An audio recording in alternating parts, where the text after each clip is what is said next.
I just want to share something that's really, really important to understand. This is new information that's come out recently here. It's probably going to directly affect you or somebody that you know. So please share this information with them. So for years, of course, they've been recommending that you should take an aspirin a day, especially if you're a little older. Why? Because your blood's too thick. Now, I've never heard of anybody actually getting their blood tested to see if it's too thick. They just start taking the aspirin because the aspirin company, the doctors who work for the aspirin companies, tell you to take these aspirin per day. So they just came out the task force that said their latest recommendation is that individuals 60 and older should not begin to take one aspirin per day to prevent heart problems in most cases.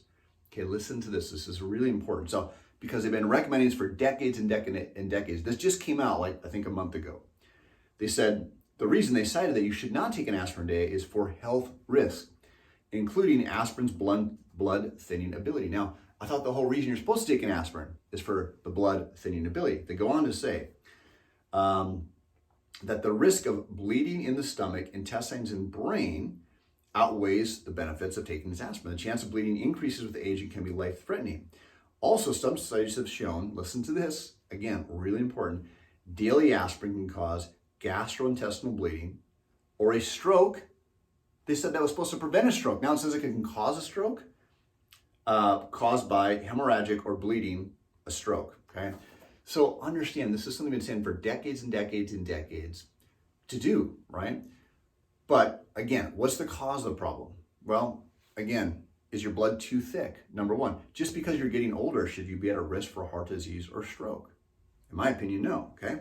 Now, a couple other drugs that have been on the market for years, from 2001 to 2015, Bextra, a medication that was recalled due to adverse heart effects, including death, heart attack, stroke. So this is a medication, again, that was supposed to be anti-inflammatory, supposed to help you, actually increases your risk of death.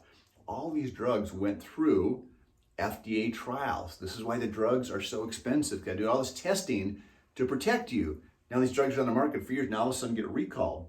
Vioxx was a huge one. I can remember there was one article I read said that the death rate in the United States actually went down when they took this drug on the market. It caused so many disease and death. And again, an anti-inflammatory medication. So think about that. Somebody's taking these medications for pain relief and they literally died as a result. I think they'd rather live with pain than die from the result of the heart attack. So it goes on to list all these different medications. So I want you to understand there's no such thing as a safe medication. Now, I'm not recommending you should never take a medication, but you have to understand there's risk with every medication.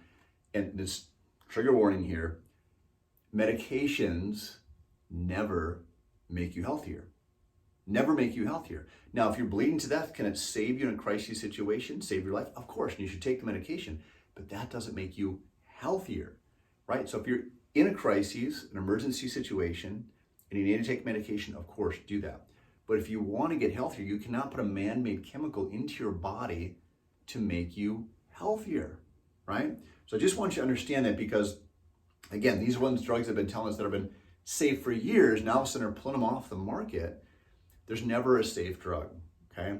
So again, look to correct the cause of the problem. I know it's uncomfortable to have symptoms and have different things going on, but you need to work on the cause of the problem rather than treat the symptom, again, with the medication.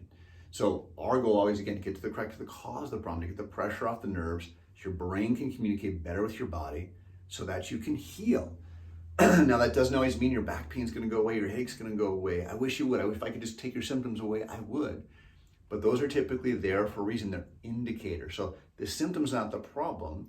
We got to get to the cause of the problem. I'm not saying chiropractic is the be-all, end-all, but you have to start there. You've got to have proper communication from body to heal. Now, you may need to add other things in, like proper nutrition, exercise, stress relief, but you've got to start with the spine and nervous system. Not because I say so, not even because I'm a chiropractor, because that's the way our bodies are designed.